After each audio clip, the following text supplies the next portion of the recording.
welcome to Bow Ties Sometimes Cool. Myself, Ashley, and Ed. Good evening, Ed. Good evening, Ash. How's things this evening? Very good. We're also joined by James. Hello there. Good evening, James, and a very special guest. Now, Edward, you're in charge of this evening's proceedings. You've got questions there. You've got everything written down. You're good to go. And on that bombshell, I'm going to let you introduce our very special guest. Okay, our guest this evening is best known for his role as Kerys in the Paul McGann Doctor Who Adventures for Big Finish. Ladies and gentlemen, please welcome our guest this evening, Mr. Conrad Westmaas. Evening, Conrad. Good evening. Thank you so much for having me on. I was just saying, I absolutely love podcasting. I love my Doctor Who podcast community, and I'm always thrilled to get onto a new one. And I've heard you guys, so thank you just so much for having me on. It's a real privilege. Oh, that's brilliant. Yeah. So as Ash said, I've got some questions, very, very high tech, written down here for people who can't see this. I'm just holding it up. And we've also got questions from listeners on Twitter as well. I refuse to call it its other name. So we've got questions from that platform as well. So if you're all right, we'll kick off. What could possibly go wrong? What could possibly go? I don't know. So really, about you to begin with, Conrad, did you always know you wanted to be an actor?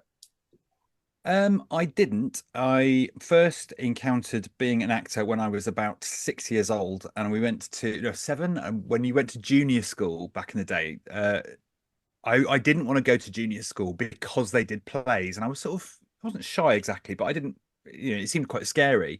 And they said, oh, they did a nativity or whatever, and then they said, who wants to be in the chorus? And I put my hand up, and I thought, I think that's at the back, just in the background. So I said, I'll be in the chorus. And then they just walked up and down and went, we need someone to play like the lead role and you have a really big role. Oh, you'll do. Come to the front. And having said I didn't want to be in it, they put me in the front. And so my first sort of part was I was like 7 or whatever. And I really liked it, it turned out. So, and then when I went on to like comprehensive school, I really got into drama, and it kind of really got me through school, really. So, and then by then I think, yeah, when I was a teenager, I was like, yeah, this is what I'm going to do forever. So after deciding sort of that was what you're going to do forever, your life goes on a bit. What was your first sort of paid professional acting role? What was that? Do you remember what that was? Yeah, I actually decided at an early age, like, oh yeah, I'm going to do this. I think by the time I'd gone through school, I was like, oh no, I'm going to go off to university, get a job, do other stuff. So most of my 20s, like I was in London, sort of doing media sort of jobs, and just being a 20-something in London, really. And then there was just a moment where I was actually working for 20th Century Fox. It was a really cool job, and it was like doing merchandise like Star Wars and Simpsons and X-Files and all that stuff. So I was loving it. But then it was just sort of just too corporate and too commercial. And there was a specific moment where someone said, hey, do you want to see a list of all the films coming up? And I was like, oh yeah, sure. And I flipped through this chart of films, and it was like, oh, a new Alien film coming up, and it was great. But as I kept flipping the pages and the years went on, it just said stuff like the sort of film titles dropped out, and it just sort of said February chick flick, Easter kids film, some animated film. And obviously I knew these things are just to make money, but I think just seeing it in black and white, I was like, these people don't care about films or stories at all. And I had a big existential crisis, and then basically buggered off to drama school. So I kind of restarted it again, quite late, like late 20s, when I was 30s. Did that for a couple of years, and I came out, did a couple of the usual sort of things above a pub for no money. But I would say what I count as my first professional job was on a tour. I was understudying, and I was on a tour of Abigail's Party, and I was on tour, which was really exciting because I'd never been on tour before. And I went on one night. There was a brilliant actor called Stefan Rodri who I was covering, and he said, oh, I might be feeling a bit of a cold coming on a Monday night. If I have a cold coming on a Monday night, would that be okay? And I was like, that would be fine. I hope you get better on Tuesday. So I got to go on playing the husband to Lizzie Hopley, who was playing Ange in that play. So that's how we met. Wow. So that's my first professional play, which is really weird to be, and it was exactly 20 years ago. In fact, I literally last weekend went to London and I saw all the cast. We still meet up, including Lizzie and Liz Crowther, incredible actor. And we all met up, and I was like, it is 20 years to the Wow. month since we first joined. So yeah, That's a long answer, Fantastic. but basically that was my first proper job, understudying, which meant, 9 months of just going around dressing rooms and sort of getting ready every night and not going on. But the night I did go on, it was, with Lizzie and everything. So it turned out all That's right. lovely. That's amazing. That's a sort of serendipity, really, just how things work. Weird. Yeah, so you've gone from stage then, and then what we know you from is mainly from Big Finish Productions, and looking at your Twitter and your socials, you're a huge Doctor Who fan anyway. I don't know what gave you that idea. Is it still on? Now and then. I thought it was cancelled. Oh, right. You start working for Big Finish Productions. You've done some roles for them. I think you were in Zagreus. Oh yes, and you were in a couple before that. But then you're offered the part of Cariz. I mean, how were you approached to play Cariz?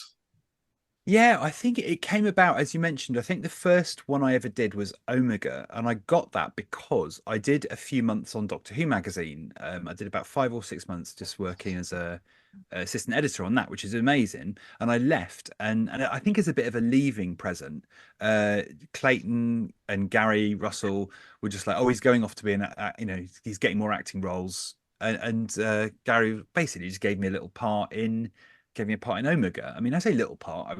It turned out to be an amazing. It was like a 1-day play with Davison there, but it was with Hugo Myatt from Nightmare. For those of that generation, remember that. And it was quite an amazing part because I got to first of all, we were playing terrible actors, so that was quite good because there was no pressure. I was like, if we mess this up, we'll just sound terrible, like we're meant to be terrible. But but I got possessed by Omega, which was amazing. I had to kind of get my hand lasered off.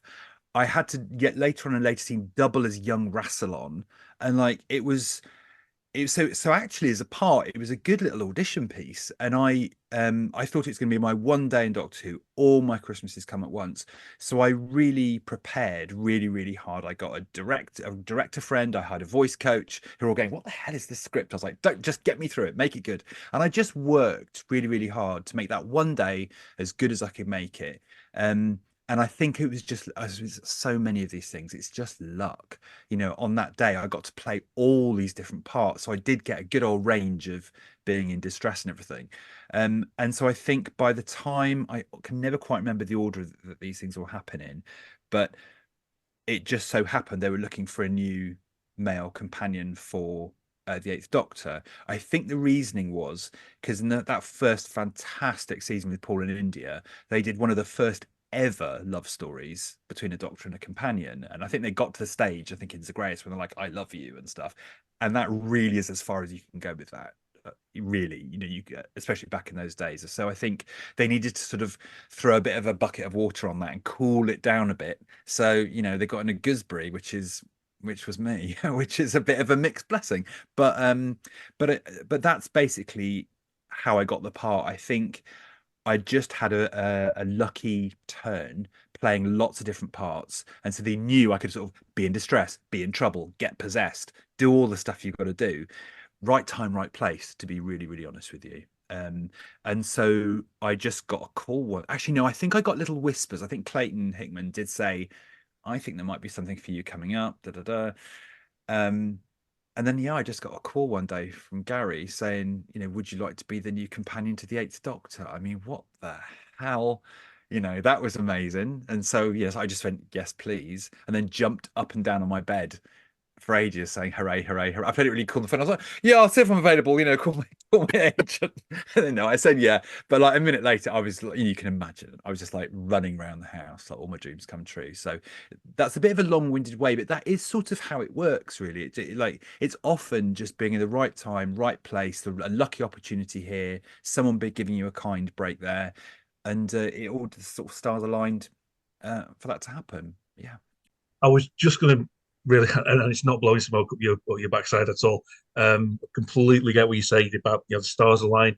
It's luck. It's a kind turn from someone, and everything comes together. But also, you very much make the most of your opportunities, and you clearly did at the time. So, absolutely serendipity. But my word, you earned your call. So Thank you. Yeah, you sort of do make your own luck a bit, I suppose. There's a little bit of that, And I mean, I chucked in a really well-paid job to go off to drama school with no money, so I suppose those sort of risks eventually pay off, those sort of decisions.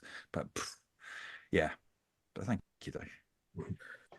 So you've got the role of Keres, and now you're coming into a pretty well established TARDIS team with Paul McGann as the Eighth Doctor and India Fisher as Charlie, who, like you just said then, have taken the show in places, storyline telling it had never been before. I mean, they'd have things like, the Chimes of Midnight, Seasons of Fear, Embrace the Darkness, stories you really probably couldn't tell on television.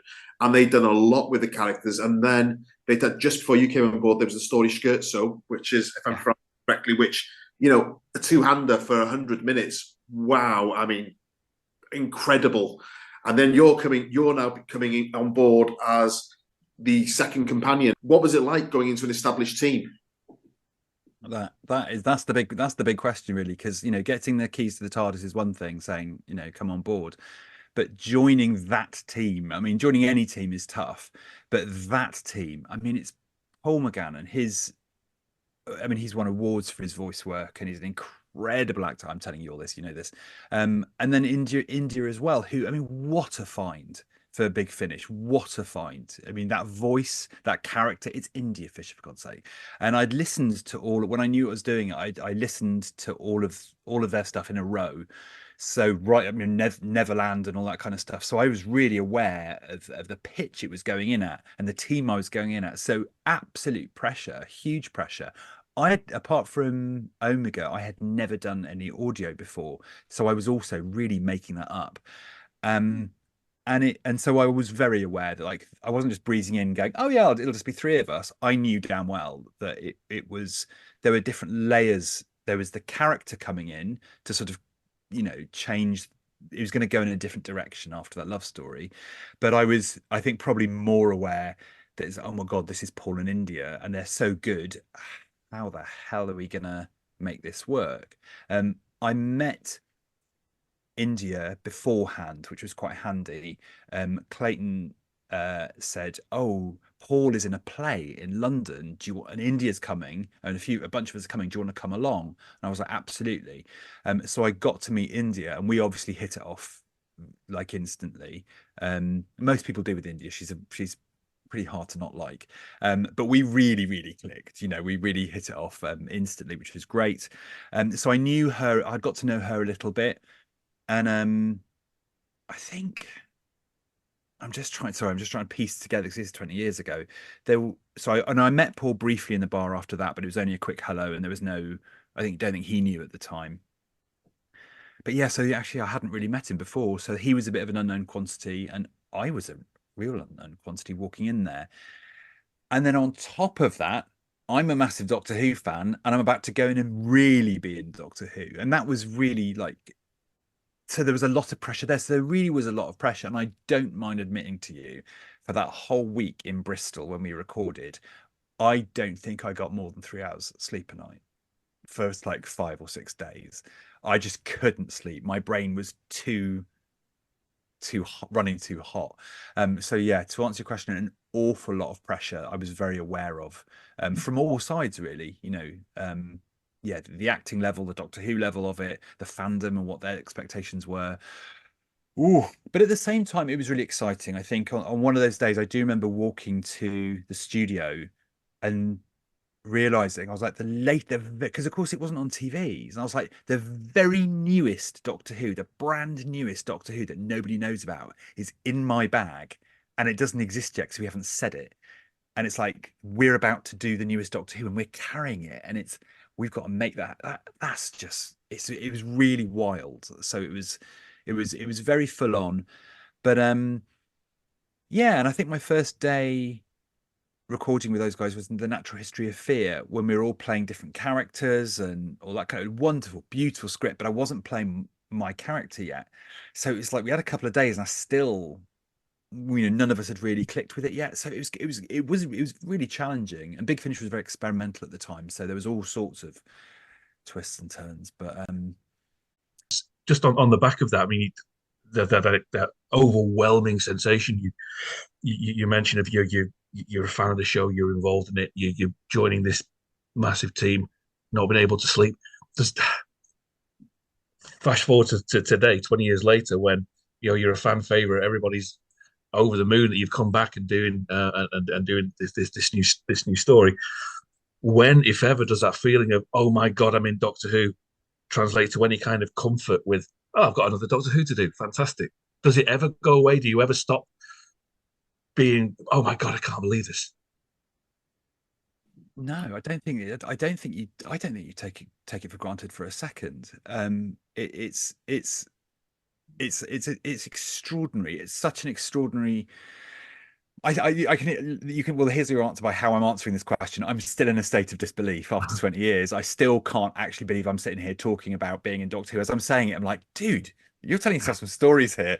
And the nurse is going to come around and give you some medication quite soon because he's having one of his turns. Like, it's still that excitement never goes away. And I mean, I suppose there's on a day when you're recording, and if you like back in the day, you'd be recording for like 6 days locked in a studio, and so it does just become about, right, sorry, what scene are we doing, what page are we doing, right, who's on this one, are you on this mic, what's going on, is this, oh right, okay. And so there is that sort of working thing, but every so often there's a little bit where you go, oh my God, I'm in Doctor Who. Oh my God, he's talking to me. Oh my God, we've got to go into the TARDIS now. That's a Dalek, And then those moments, I'm just losing your mind. I'm not very cool. I lose my cool. I'm just constantly losing my cool every 5 minutes. So yeah, no, the excitement never ever goes away. Oh, I'm thrilled to hear it. I can't imagine it ever would. It's overwhelming. It's scary though. So Cariz, you get the part of Cariz, you're on board.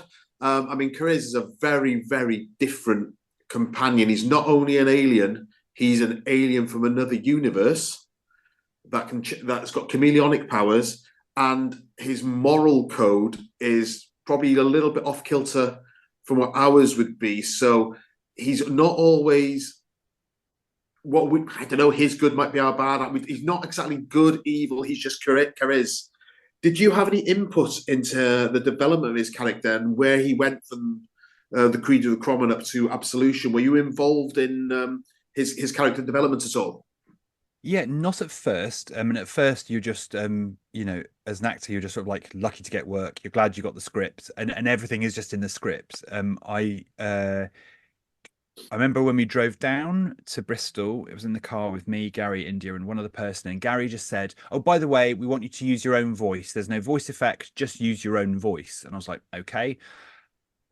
And I think that was it in terms of actual preparation. Everything else is you're just going from clues in the script. And it was that, which is quite a challenge because he was quite, like you said, he's quite an odd character. It doesn't, you have to, it's not like he's walking and going, oh, this person is I was going to say plasterer.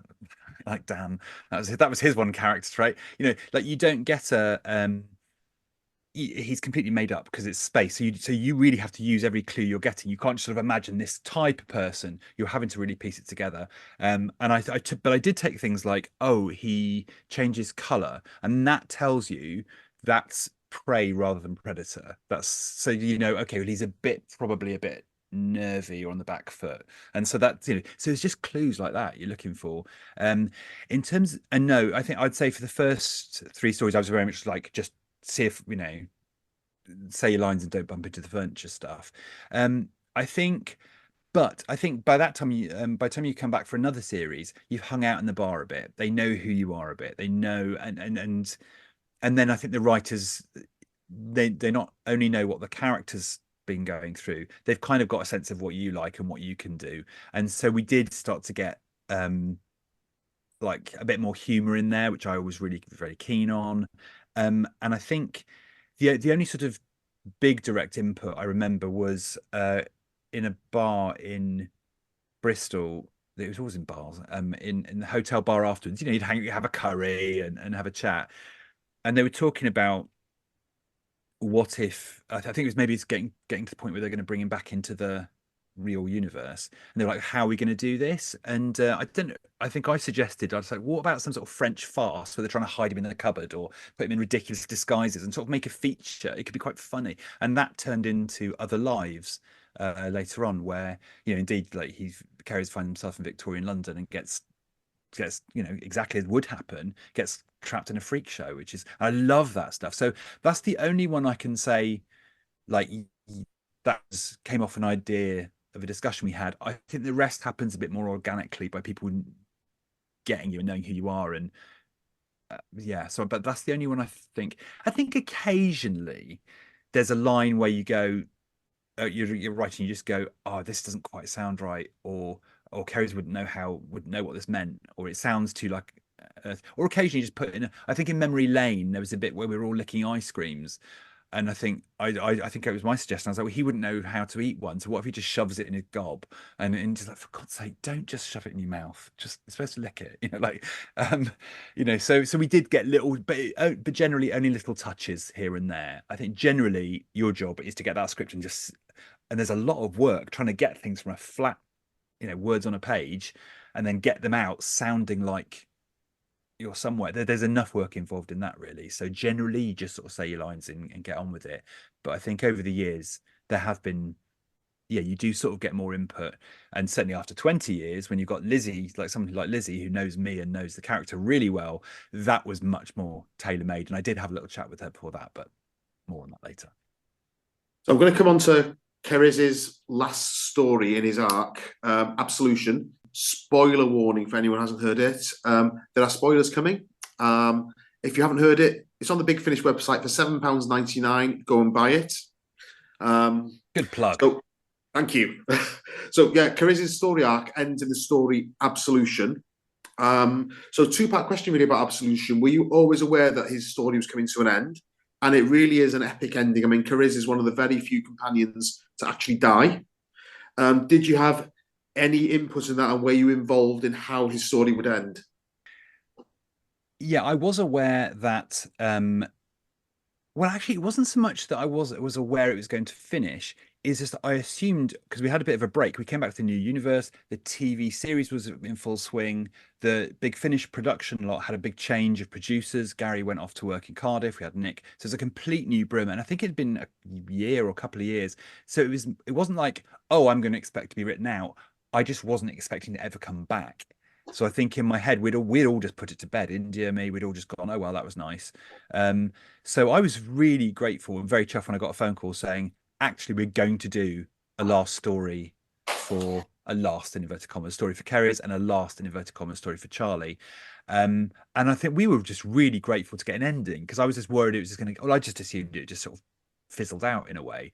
So to be offered to have a proper exit, and like you said, an exit with a big old ending, I was delighted. Like when I was growing up, my absolute hero, not many people may say this, but when I was 10 years old, my absolute hero was Adric, Matthew Waterhouse, and others, Adric, because he was 18. And when you're 10 years old, an 18-year-old is the most sophisticated, clever, amazing person. You're like, oh, they're a teenager, they know so much. And to me, Adric was like an identification point. I was a bit of a dorky kid, so you're like, oh, I want to be that dorky kid in the TARDIS. So I was really like, brilliant, I get a death, this is my earth shock, so I didn't get, but again, no input into the script turned up, and how lucky are you to get a script, and you just go for it. So yeah, there was no actual input from me, but I was bloody delighted to get killed, like spectacularly, turn into the devil. Oh, lovely. So yeah, very, very happy with that. On the back of that fantastic final story that you had, what was it like in Night of the Doctor to get name checked? Wow, yeah. I mean, that's a whole nother level, isn't it? Because that was, well, I didn't see that coming, and I certainly didn't have any input into it. I was walking down the street and I got a text from somebody, I can't remember who just went, have you just seen like BBC iPlayer? Have you just seen the Doctor Who thing? And I was like, no. It was, it's the 50th anniversary. There's millions of Doctor Who things going on. And I was just like, oh, it must be a nice trailer or something. Oh, great. So I went home and I was like, okay, let's see what this is. And I put it on, and then it's like you see the spaceship. I was like, oh yeah, this is good. Oh right. Oh, who's this girl? Yeah, piloting the spaceship. And then McGann is on there, and my jaw was like, what? I like everybody. It was just unanimous. What I was just like, my heart was just, for the whole 7 minutes, my heart was just going. I was just so excited. And also, as a Tom Baker era kid, they're on Khan with the sisterhood of Khan. I was like, this is, I was as excited about that. I was like, this couldn't be better.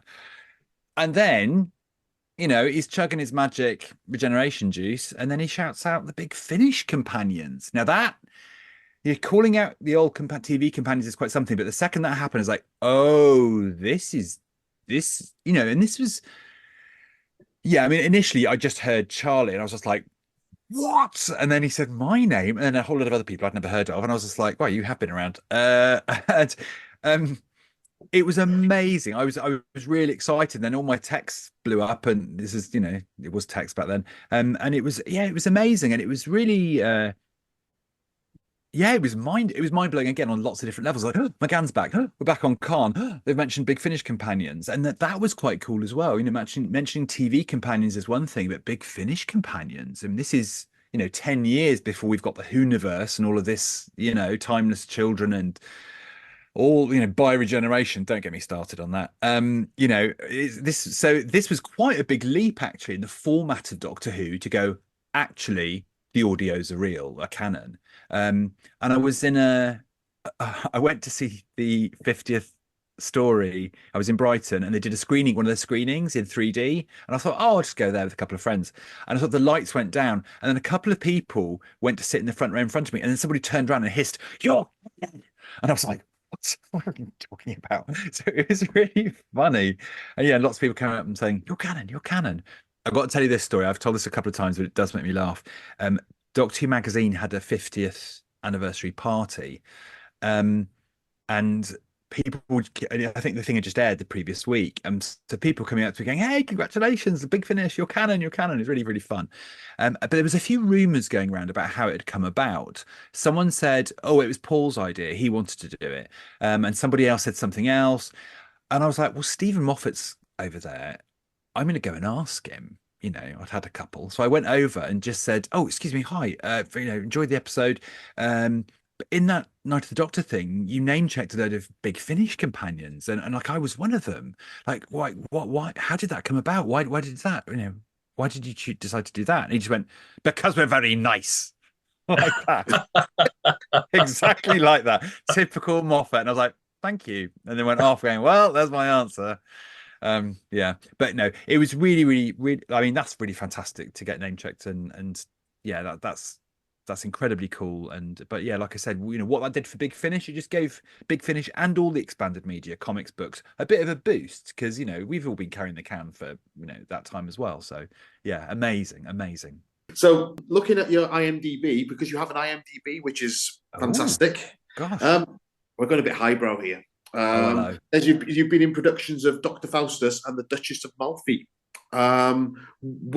What sort of productions were they, and how did you get involved? Yeah, so I would say I was an actor for 10 years professionally. I trained for 2 years. I worked for 10 years, mainly in theatre. And I think that was a case of a director I'd worked with a few times, and I did quite a lot of Shakespeare, played the Globe, which was kind of my finest hour.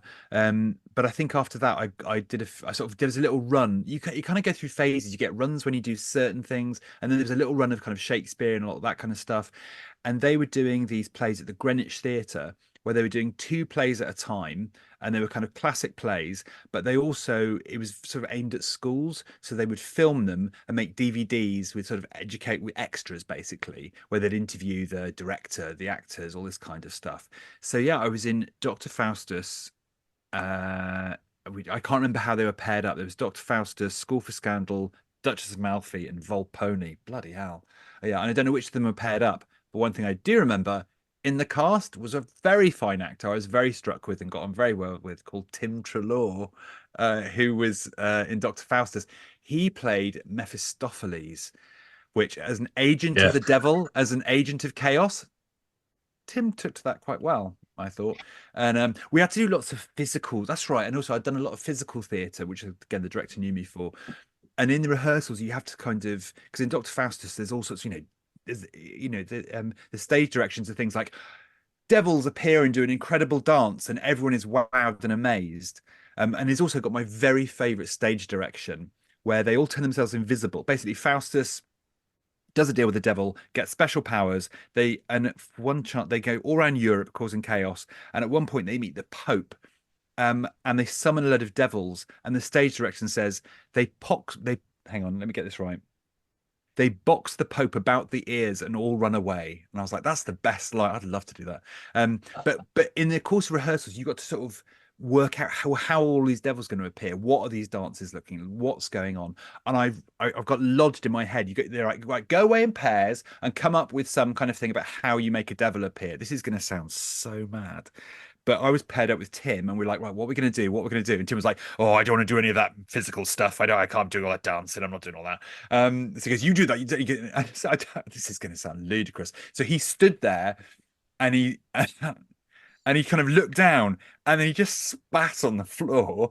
And I had, as this devil, I had to kind of emerge from his spit and turn into a devil. You feel free not to include that. That's mental. But that's the sort of nut stuff you did. But basically, yeah, Tim was brilliant in those plays, and I think he did all 4 of those as well. God, and he was amazing. I was just wowed by him, and he's such a and he's a live wire, and he's a sort of dangerous actor because you never know what he's going to do, and just brilliant, really good laugh. Oh, we had some times on those plays. So yeah, that's what all that was part of. But I love theatre stuff, and already just those couple of plays I've mentioned. It's in a way it's a bit of a small world, or maybe Doctor Who's a big world, because a lot of the people I met during the audios I bumped into in the theatre thing. So yeah. So we've taken a trip down memory lane. We're going to come bang up to date now. So for me as a fan, so I don't know when it was announced, sort of late end of 2023, seeing Cariz making a return to Doctor Who. In a surprise return in 2024 is the Battle of Giants Causeway, which I listened to on Tuesday night. Myself and Mrs. W enjoyed it immensely. Oh, which was wonderful. So it's saying there's 17 years since you last played the character. Did you find it easy to get back into character? Could you find Cariz again quite easily? Yeah, I think the what was really on my mind was, can I still do audio? Because I'm quite out of the loop, really. It's a very particular thing to do. There's certain techniques. It's and also your voice. When I worked as an actor, you'd be doing 8 shows a week, in the West End or whatever, and your voice is incredibly fit and strong and can do anything. For like 9 months on end, 8 shows a week, yelling your head off, and your voice is absolutely dandy. But not having done that for 17 years, it's like that was the thing I was most concerned about. It's like, I need to get my voice. But it sounds daft because it sounds like, we're just sitting here on microphones. What do you need that for? But to get your mouth round that dialogue, you've got to really, really warm your voice up. I don't know, and then of course there's a whole microphones thing, and now they do a bit of remote directing and remote recording. Some of the actors and directors coming in remotely, so that it had changed a bit. So I think I was a bit more daunted about just vocally whether I had the technique to do it. And then there was a little bit of like, oh wait, I did have to dig back in there a bit. There was a bit of a balance. Okay, this is real honest. I don't know if I said this before, but like if you could go back in time and redoing it all again, I probably would have done Cariz a bit differently. The decisions I made about him at the time were just me, as I said, just trying to cope on the day of how am I going to do it. But obviously you can't just go completely changing the character. So I had to act and do it like I used to. But the nice thing is, like with anything, if you're working on something, then you have a break and come back to it, you're just a bit better at it. So I think with 17 years, a bit of maturity and a bit of my feet are on the ground a bit more. I felt like I just had to focus on a balance of, I've got to sound like I used to sound, but I will approach it a bit differently because I'm a bit different now. But I think I listened to, I did actually record myself and play it back just so I could hear roughly, is the pitch the same? Do I sound the same? And I think we sound the same. Yeah, I mean, my wife listened. She said, "Gosh, it's just like they were back in 2004, 2005." Is she? Oh, so she's a full-on fan. She knows the stuff. It was actually her who. I'm a huge Doctor Who fan, but she's she's always been a big audio and radio drama fan. It was her that introduced me to Big Finish. Well, that's the stamp of approval I need. But if we can please Mrs. W, then we're happy. Oh, brilliant. Fantastic. I shall let her know. If she's happy, I'm happy. She's now quality control for everything else I do. Brilliant. Fantastic. I will let her know. It takes you back to that time. I didn't get every single Big Finish release back in the day because I was penniless and young, and now I'm middle-aged and penniless. But I think the first time, my first encounter with carriers would have been Terra Firma, Oh, wow. which I adored as a story. It's Yeah. still one of my all-time favorites. I just too. absolutely adore that. And I thought, wow, who's this new character? I hadn't heard any of the lead up to it. It was, wow, who's this? This is fantastic. And yeah, to come back 20 years later, however many years it is now, think, oh, it just puts you back in a nice, warm place of, yeah, yeah. Yeah. Doctor Who changes, it develops, it grows, it evolves, but it's also exactly the same. Yeah, I think I wasn't necessarily expecting.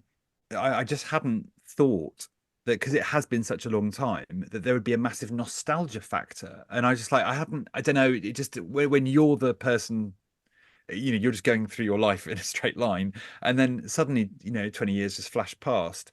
But then of course when I was just very aware of this being like, oh, like you said, like I remember this was my team. That was mind blowing because it never really occurred to me we could be somebody's team. Um, and the reception was kind of mixed at the time because it was all, Big Finish was very experimental. It was this difficult third character. We were in a divergent universe with no time, no TARDIS, no old monsters, and this new weirdo character in. It was a rocky old time. I've always been very honest about that. But what's been really nice is that there has been a lot of nostalgia for it, and this is wild. This is now that like nostalgia I could maybe understand, but a lot of the people I'm getting messages from on Twitter are like 16, 19, like people who weren't born when we did our first one. And I just imagined they would have no clue who we were or remember that team at all. But they've really taken it under their wing, and a whole new generation of them really connect to this team in a completely different way than the fans did back in the day. So yeah, this is a whole new. So I'm discovering a whole new crowd. It's lovely, lovely. Now we've sort of covered careers from beginning to end. Now I'm a follower of yours on Twitter, and I've picked up that you're a little bit obsessed with Doctor Who Weetabix cards. Yes. Go on. Yeah. Tell Okay. Tell us about Weetabix cards. Okay. And I will tell you a story about Weetabix cards. Oh, okay. We love yeah. this.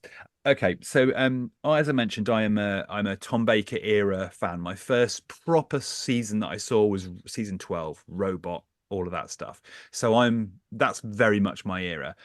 There were two Weetabix promotions, one in 1975 and one in 1977. They're both fabulous, but the one in 1977, I'd been 6 years old. Packet of Weetabix, you have Weetabix for breakfast, but on this box of Weetabix, there was Doctor Who, Davros, all of this stuff. There were beautiful, beautiful stand-up cards in each one. There were secret messages from the Time Lords, secret codes. On the back of each box, there was a board game. It was really, by any standards, an absolutely incredible promotion. I will not bang on about it too much there, but I love these things. I've got them framed down. There's some like stairs behind me, and basically I've got all the way down the stairs. I've got framed the Typhoon cards, the Weetabix cards, all that 70s ephemera. Like I love merchandise, I love audios and books, but I really love. There's something about these promotions. If they hit you at the right time, they're free. They come to the door, and they're just. I suppose like Doctor Who itself, it's that Yeti and Tooting Beck. It's like finding it unexpectedly, like at breakfast time on the back of your cereal packets. I won't go too full on, but I will say the reason you've been seeing so much Weetabix nonsense on my Twitter recently is that at the end of last year, I did a podcast for a very good podcast I thoroughly recommend called Doctor Who Too Hot for TV. So if you put Too Hot for TV into Twitter, you'll find that, where the very gracious host Dylan you pair up two very different aspects of non-TV Doctor Who. And we met in a pub and he said he did a podcast. He goes, you should come on sometime. What would you talk about? And I was like, I could do a whole podcast about Weetabix boxes. And he was like, he's from the 90s era. And he's like, okay, weirdo. Okay, granddad, come on with your weird trading cards. And we had a blast. That's one of my favorite podcasts I've ever done. So please give it a listen. It's so I did the Weetabix cards and he brought in Ghosts of N Space, the Pertwee audio I'd never heard. So give it a listen. It's too hot for TV. The episode is called Weetabixes of End Space. Give that a listen, and we go into the whole history of cereal packet promotions, not just for Doctor Who, for like Flash Gordon, Batman, all of that stuff. So listen to that. But I'm dying to know, Ed, what's you've heard of these Weetabix things too? Oh, well, I think we're about the same age, because my first Right. my first memory of almost anything was the cliffhanger for the episode 2 of Robot. Oh. I always remember in my head, in my tide, that's Grandad in Welsh, his house, having my tea, on this black and white television, watching a great big robot chasing a man in a floppy hat and a scarf around the room, and then this big the sting, and I was about probably 3, and I was hooked. So I'm the cards, 75 cards, I don't remember. The 77 cards, I always got the 3 Zygon, Crinoid, and Wirren. Every single box of Weetabix, it was those 3 together. Yeah. I nagged my mum to get Weetabix, and she was like, "But you haven't finished this box yet." And in the end, we lived in a tiny little village in North Wales. I won't say the name in case someone wants to track me down, but tiny little village in North Wales with a local shop for local people and other people as well. And the little old gentleman who run that shop knew I was a big Doctor Who fan, and when the Weetabix would come in, he would open the boxes and get the cards out and let me choose which card I wanted with that box. I love that. That's Yeah. so. This is fantastic, because this is the kind of when I put this on Twitter again, I was like, okay, bear with me. Granddad's off on one. Look at these Weetabix boxes. But what was lovely is stories like that. Is like, if you, because we're all there exactly as you said. I totally relate. With me, it was the Thai food tea cards, and we always got a Sea Devil every bloody week. And of course, in the 70s, you were just like, your mum was like, exactly as you said. She's like, oh, Mum, you've got to go and buy more Weetabix. So you haven't finished this. I'm like, I'm eating as fast as I can, woman. Just go to the shops and get me some more boxes. Don't come back without the Hieronymus. And it was. But yeah, so it's these other ways that people would get them. I had someone said that they used to go into the supermarket, slit open the boxes, and pull out the cards. That's just theft. On a slightly more heartwarming story, someone said that his family they got own brand Weetabix. They didn't get Weetabix, but his gran and granddad knew he liked it, so they tracked down all of the boxes and sent him all the boxes and all the cards. And like yourself as well, like the guy in the shop who's going to let you have that. It's so different from just going to like Forbidden Planet, or I suppose BMM. But B&M probably does still have that thrill of the hunt, thrill of the chase, whatever. But it's that surprise of what's in the box, what's it going to be, and when it was something new or you didn't have, the rarity of it. I suppose it's like with all those trading cards, Battles in Time trading cards and stuff. Oh, I love that. Yeah, we are the same generation, Ed. I think that's very much the 70s experience. Oh yeah, I don't know where the Weetabix cards went, because I was completely obsessed, and they've disappeared over time. But it was fun when I was little. Absolutely. They are still on eBay at fairly reasonable prices. Not the boxes, they're 300 quid a box. If you want an empty box of Weetabix, 300 quid. I'm like, I'm sorry, not today. But the cards aren't too bad. The cards aren't too bad. And also, again, this is all on the Too Hot for TV thing. If you have the Android Invasion DVD, there's a PDF on there that's got all the cards, all the board games, all the promotion stuff. So, season 13, yeah, I've got that. Yeah. There you go. Wonderful. Excellent. Right, we're going to finish off with some questions from Twitter, if that's okay with you. Uh-oh. That sounds like a can of trouble. Let's do it. Right then. So our first question is from James H. Fitzgeek UK. And he says, Conrad, the TARDIS is real. He's allowed one trip and one trip only. Where are you going?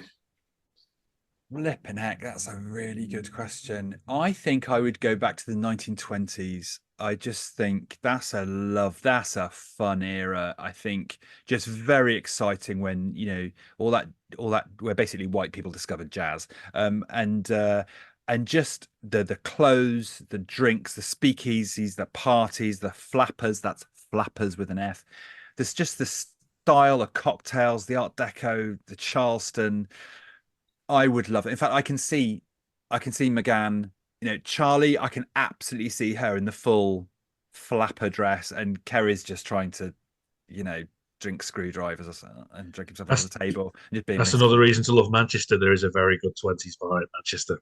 Oh, there you go. I'll be right Mm. there. So yeah, well, the next time I go to Manchester, I will definitely check out that 20s bar. So I think if I'm getting the TARDIS, in fact, that's my answer. 1920s Manchester is where I'm heading in my There you TARDIS. go. Now, the next question, I don't know if you know who this lady is. There's a certain young lady called Lizzie Hockley has put this question in. Oh, never heard And of Lizzie that. says, what's it like hearing such positive feedback, not just from original fans, but from young people who are encountering careers for the first time? And when your action figure comes out, where will you keep it?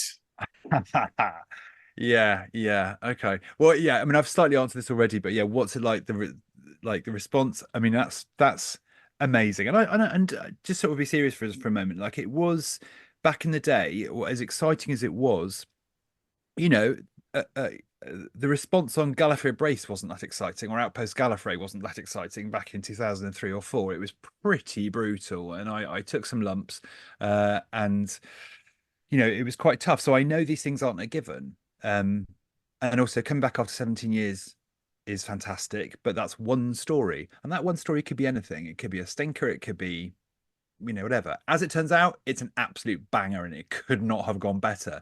But it's not a given that it would all be sunshine and smiles. So I'm grateful. That's the word. I'm so grateful that because so many things that can go wrong in the writing of it. I was talking to Lizzie the other day, and it's like when you write an audio as a writer. Now, I know one of you guys is a writer, if not, yeah. Like writing's a whole other form of witchcraft I don't understand, but so many things can go wrong because the actors can then just go and completely ruin it, or if you cast it wrongly, or it can sound okay but then you get a terrible soundtrack, or the effects aren't right, or they just put an ugly cover on there, or something just goes wrong. There are so many things that can go wrong. So when the fact that everything's kind of gone right for this one, it's a beautiful self-contained story. You can carry it on if you want, but you can listen to it self-contained. The cast are fantastic. That we've got Dan Starkey and John Banks playing Sontarans. Michelle Fox and Amanda Hurwitz played amazing Celt witches. They're amazing. The cover, Sean Longmore has done this beautiful cover, which is just fantastic. Joe Kramer did the music's amazing. David Rucroft did the sound design. I'm name dropping these people because it does take all of those people to make this thing blinking work. The director, everything, and of course Lizzie Hockley's amazing script at the heart of it all. So given that so many things can go wrong, I feel grateful. And the response has been genuinely really nice. Like the reviews have been really nice. And the stories, it's not people just sort of going, oh yeah, well done, that was fun. People are actually saying, this was my team, this means something to me. Or there's a lot of people going, I was out for a hike today, or it was pouring with rain, or I was climbing up everything. I went on a hike, or I went on a run and listened to it. And because it's quite an action story, it's actually quite a fun. I listened to it today just to remind myself, out and about, and it's quite it's quite fun listening to it outdoors because it's quite it's quite blood and thunder story. So yeah, very grateful. I've mentioned about the younger audience, and I think that has been the biggest surprise because I simply wasn't expecting that. I probably would have expected a little, I suppose, a bit of nostalgia, but from the young people who are, as far as I'm concerned, brand new to this, that's probably been the biggest surprise that I really couldn't have seen coming. So yeah, delighted with that. In terms of action figure, well, Lizzie knows that I'm a big nerd and I've got all my original, it's mainly Star Wars vintage action figures from the 70s and 80s. They're my jam. So I've got tons of those and they're on shelves down there. I've also got a lot of the character options, mainly the Tom Baker ones. I generally catch the Tom Baker ones. And yeah, Lizzie knows it's probably been one of my lifetime ambitions. I've been very lucky. I've fulfilled a lot of them. But to be an action figure would be everything. All my dreams come true. Now, I don't think Character Options is going to do that anytime soon. So I'm probably looking at someone doing a custom. But, there have been a couple of people who said, oh, we might be able to do a custom. So watch this space because I'm not leaving this planet until I'm immortalized in a tiny bit of plastic and vacuum formed. Or in fact, if I don't make it that way, instead of a funeral, just vacuum pack me in a blister pack, slap £1.50 on me and lower me into an old branch of John Menzies somewhere. The next question is from the legendary Paul McGann. I don't think it's the real Paul McGann, but that's what their Twitter name is. So they would like to ask, was there any difference doing the part now as opposed to playing it in the early 2000s? And to them, it's like you never left, which is great. It's a great compliment. And also, if the rumoured Paul McGann spin-off show happened, would you be in for that if you were offered? So the first one is, yeah, the difference coming back is, as I think I said earlier, about just trying to get your voice to match what you used to do, but also be able to bring a little bit of maturity to it. And I think the difference was this time that I did have a chat with Lizzie before we did it. I mean, the script was well underway, but I don't think it fully locked down yet. So we did have a talk actually about the character, and I did say, here's the things that we kind of liked, here are the things that I wasn't so keen on. So for instance, in the initial arc, there was a lot of angst. He Kerry's was introduced in a very angsty situation, and he went out in a ball of flame. And actually, Paul, India, and I always responded well to a lot of the funny ones. We did, there's always darkness in Doctor Who, but the three of us always just lighten up if there's a comedy like Faith Stealer or Other Lives, or the lighter things in Memory Lane and things. So I did say to her, like, actually, if we could, I'd love it to be fun. I'd love it to be exciting. I'm not hugely keen on exploring his backstory too much, but it would be nice to use some of his stuff. And so she did that really well. So that was a big difference, actually. With a lot of water under the bridge, we were actually able to pick, actually, can we concentrate on these bits and not those bits? As for a McGann spin-off, well, yes. Yes, please. That'd be nice, wouldn't it? Be fantastic. It really would. So next question is from Twitter user Very Pete Lambert. And they would like to say that Doctor Who often has fun pastiching other shows, movies, and books. Do you have a favourite you'd like to see a Doctor Who version of, and how might Kerry's fit in? Excellent. Hello, Pete. We know each other really well, so it's quite funny. He's asking me questions like, dude, you could just WhatsApp me.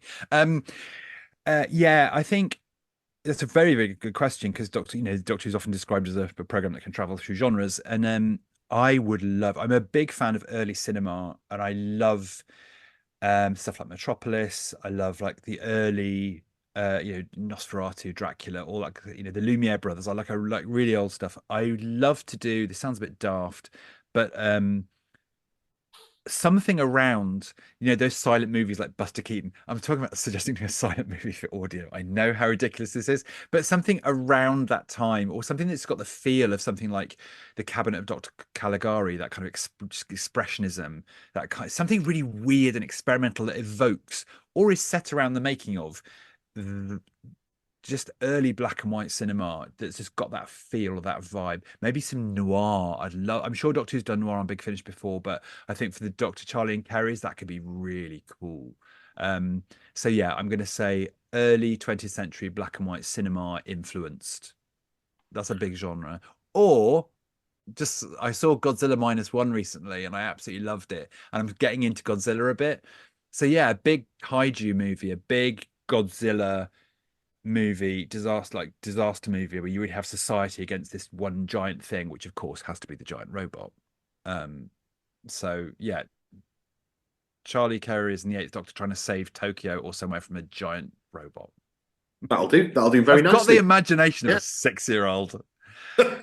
Honestly. And how would Kerry's fit in? Badly, always badly. He never fits in. I think that's one thing I really came to realize at this, coming back to this one, is that to make a feature of the fact he doesn't fit in, I think it used to worry.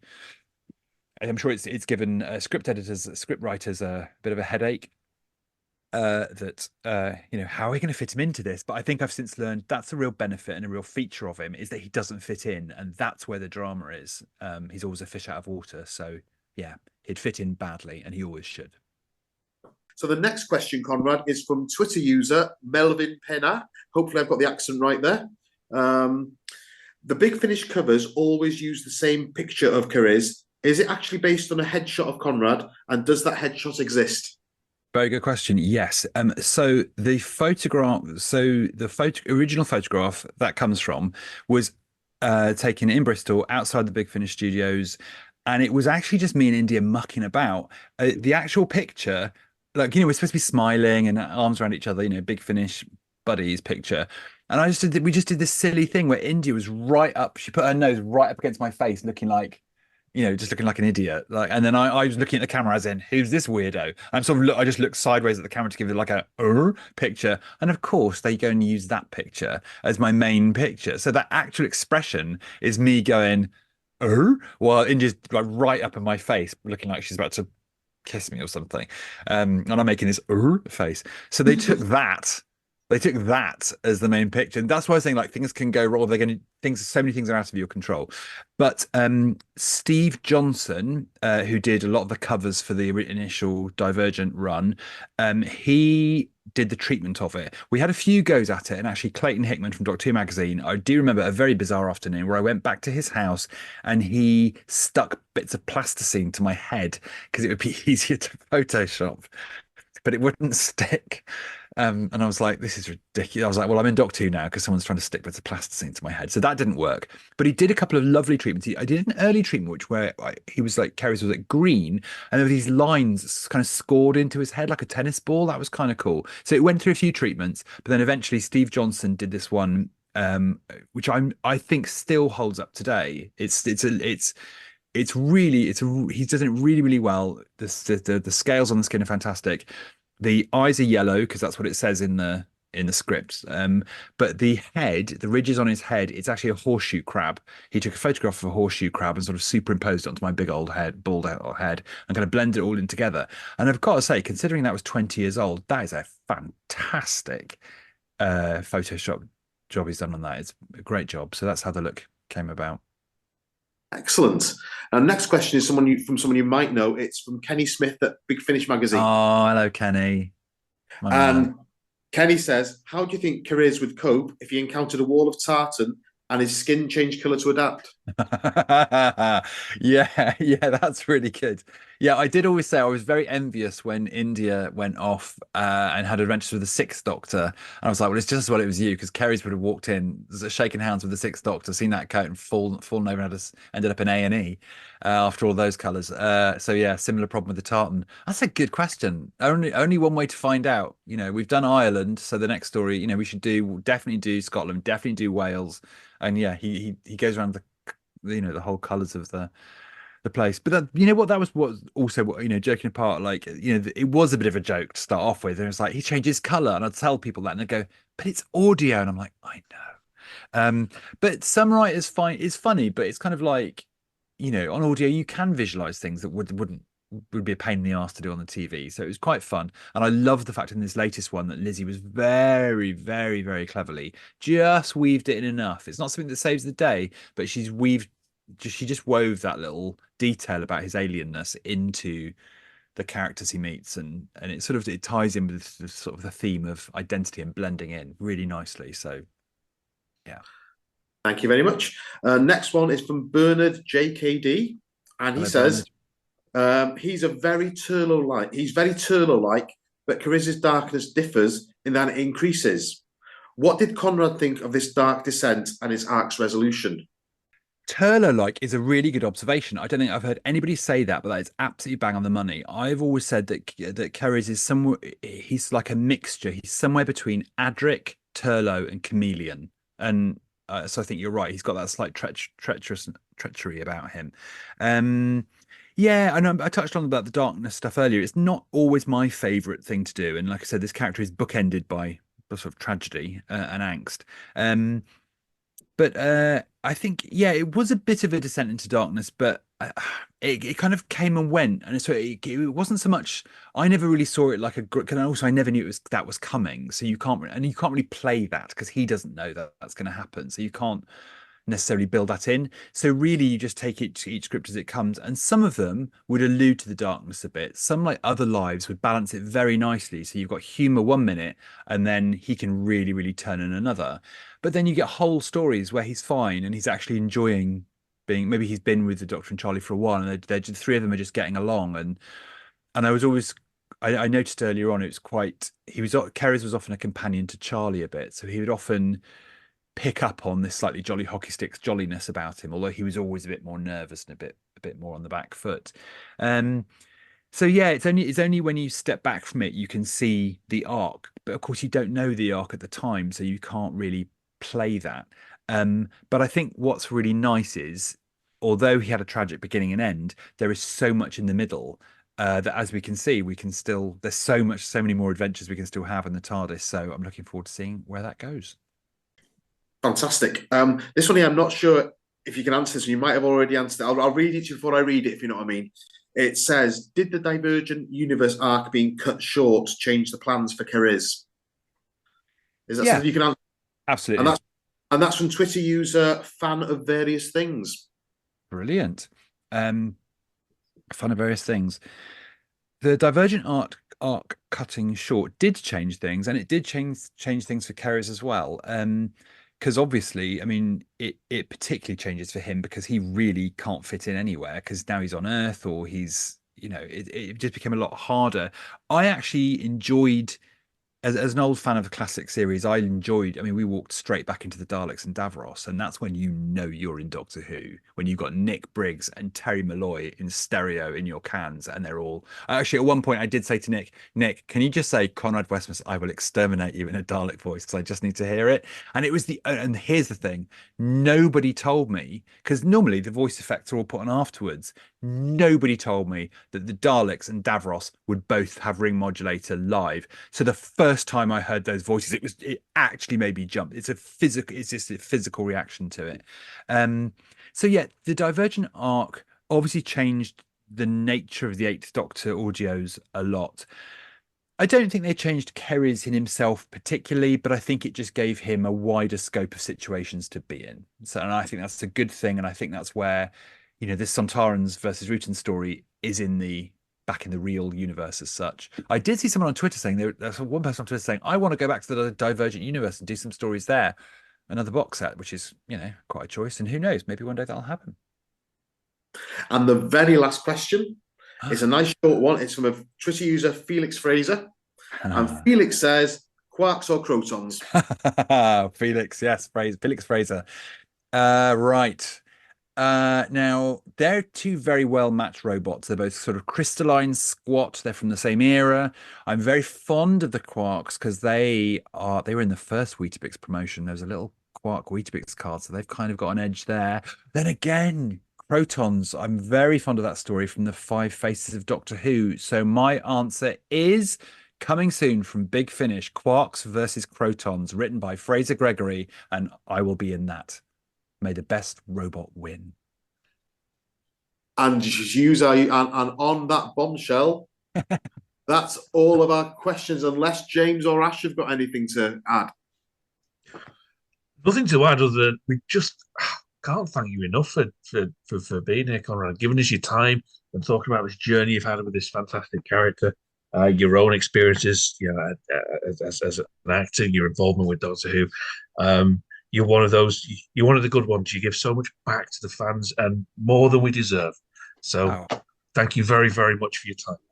Well, thank you very much, guys. Thank you so much for having me on. I'm really, really chuffed. And yeah, I mean, I suppose I'm selfish because I give back to the Doctor Who community because I'm part of it. So I want all that good stuff as well. But no, it's really wonderful. And the audios has been obviously a huge part of my life. But of course, now Doctor Who podcasting has become. I've probably done more hours of Doctor Who podcasting than I have done of Big Finish. And so I'm all about the big podcast community. And I think the more new podcasts we can be on, listen to, share, and share the love. I'm all about that. If it's okay, could I just do a couple of shout outs to a couple of other... Yeah. Okay. So I've already mentioned Too Hot for TV. Please subscribe to them. And if you want to hear more Weetabix nonsense, it's the Weetabixes of End Space. I did one last week. If you're into Sontarans and Rutans, the Doctor Who Literature podcast is an excellent one that goes through reviews each target novel in publication order. They're not on Twitter anymore, but find them in your podcast catcher, Doctor Who Literature. I did a podcast the other day, a review of The Two Doctors, which Fraser Gregory was on, along with Jason Davis and Jason Miller. If you're into your Rutans, listen out in the next couple of weeks. I'm doing a podcast with the Old Doctor Who Show, which is an American podcast. They're on YouTube now, the Old Doctor Who Show. And I've got to shout out to my home podcast, which is Trap One, in which I'm one of the sort of occasional co-hosts. And we do all sorts of stuff, audios, annuals. And tomorrow I'm going on a field trip. It's like a big school trip for the weekend. So tomorrow we're going to Weston-super-Mare to go to the Doctor Who art at the Western Museum. All those lovely book covers. And then on Sunday, we're going down Wookiee Hole Caves for some Revenge of the Cybermen 70s Tom Baker action. So, wow. Watch out Sultans for the versus link. Rutans. Yeah, watch out Wookiee Hole. That's going to be quite an adventure. So yeah, those four: Too Hot for TV, Doctor Who Literature, the old Doctor Who show, Trap One. Subscribe to those, but subscribe to all of them. Like the Doctor Who podcast community is a really wonderful, beautiful thing. It's my favorite stuff I've done on audio has been podcasts like these. So thank you so much for having me on. Yeah, well, I just want to say I want to echo everything everyone said. It's been a thoroughly enjoyable evening. It's been fantastic. I want to catch up again about those Flash Gordon posters and Star Wars. And I'm gonna find someone who can make a figure of you. I don't know whether you want to have the headphones on in your figure, but yeah, I'm gonna make that happen. I'm sure I can. So really, just leaves me to say massive, massive thank you to Conrad for joining us. It's been entertaining, it's been fascinating, it's been enlightening, it's been an absolute blast. And so it's a good night from me, Ed. Good night from me. Good night from me. And good night from me. Bye for now.